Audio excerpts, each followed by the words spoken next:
Hey Internet, it's Michael again. Challenge rooms are one of gaming's most untapped wells of endless entertainment. Usually set in a collection of rooms, these arenas stretch the main mechanics in a way that didn't fit into the normal campaign, allowing for a healthy mix of improvement and challenge when done correctly.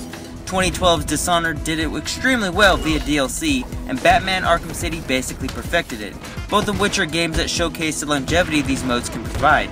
El Diablo's Domain aspires to achieve the same score-heavy chasing of the previously mentioned titles and apply it to the sublime Guacamelee, one of the PSN's best titles.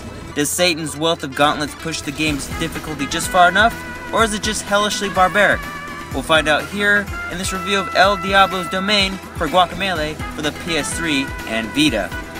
After some stumbling trying to find the DLC, you discover that Kalaka's destructive takeover has disrupted Lucifer's business output, specifically causing his souls to crash.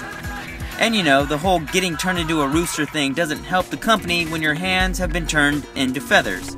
Satan has been locked out of his office, and the only key is, you guessed it, medals you earn from the challenges. It's unarbitrarily arbitrary, something the game hilariously points out, but it sets enough of a premise for Juan and Tostada to step foot into these outlandish trials. There are 17 trials in fact, each feeling different enough from one another. Some test your platforming, others assess your combat prowess, and some will make you throw a chicken into a meat grinder. However, just about all of them are as equally demanding as they are fair. I'll echo what I said in my review of the main game. The controls here are spot on and incredibly responsive. Because of this, you, again, can't blame the game for your death at the hands of that saw blade. Knowing this, it allows for the devious bastards at Drinkbox, and I mean that in the best possible way, to craft rooms that might have actually involved the work of Satan. A nice Satan with a background in near-perfect game design, but a devil nonetheless. I yearned for that sadistic challenge because Guacamelee's controls can support that, which isn't something many games can even say. Knocking out all 17 gold medals will take some elbow grease, determination, skill, and clever use of the costumes. 3 different outfits can be earned in this DLC. The El Breje, I don't know how to say that, which can make the player dish out and receive more damage.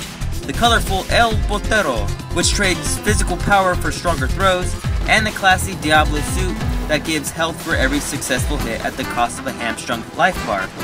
Carrying these costumes into the main game is a nifty side effect, but focusing your inner tactician and choosing which costumes will yield the strongest performance is an unexpected but welcome aspect.